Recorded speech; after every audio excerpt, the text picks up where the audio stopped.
à la vaccination contre le coronavirus.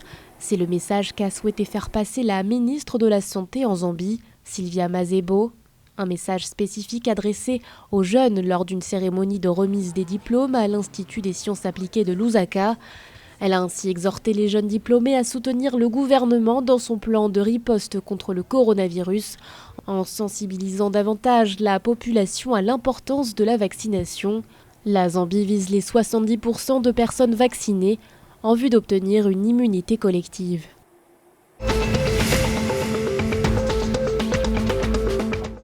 L'entreprise Transnet Freight Rail prévoit de mettre en concession la ligne ferroviaire Cookhouse-Blané en Afrique du Sud.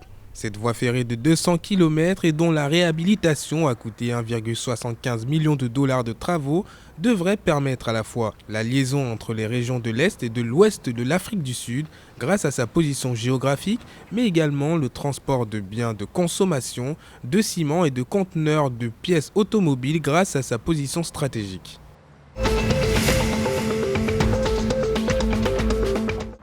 Le dollar zimbabwéen est en grand danger, c'est ce qu'a déclaré la Confédération des industries du Zimbabwe. Alors que les entreprises ont recours à des transactions en dollars américains, les entreprises locales ont signalé un potentiel effondrement du dollar zimbabwéen. Ces dernières semaines, les autorités ont arrêté plusieurs commerçants étrangers accusés de manipuler le dollar zimbabwéen en négociant sur le marché noir. Pour l'heure, la Confédération des industries a sollicité le gouvernement afin que des mesures soient prises face à ce problème.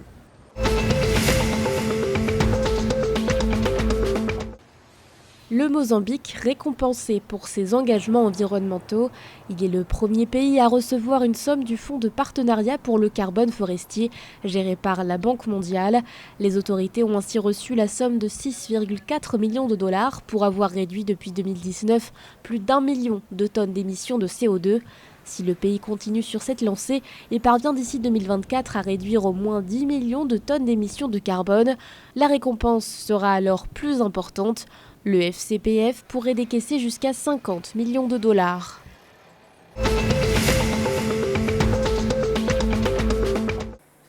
La campagne de vaccination s'intensifie en Afrique du Sud. Les autorités prévoient de démarrer la semaine prochaine la vaccination des 12-17 ans. Une information confirmée par le ministre de la Santé, Joe Fala. Cette nouvelle étape devrait débuter le 20 octobre prochain avec le vaccin Pfizer. À ce sujet, la vaccination des enfants ne sera pas conditionnée par une autorisation parentale. Les mineurs auront simplement à donner leur consentement. Le ministre de la Santé rappelle par ailleurs qu'en Afrique du Sud, plus d'1 tiers des adultes ont reçu au moins une première dose de vaccin.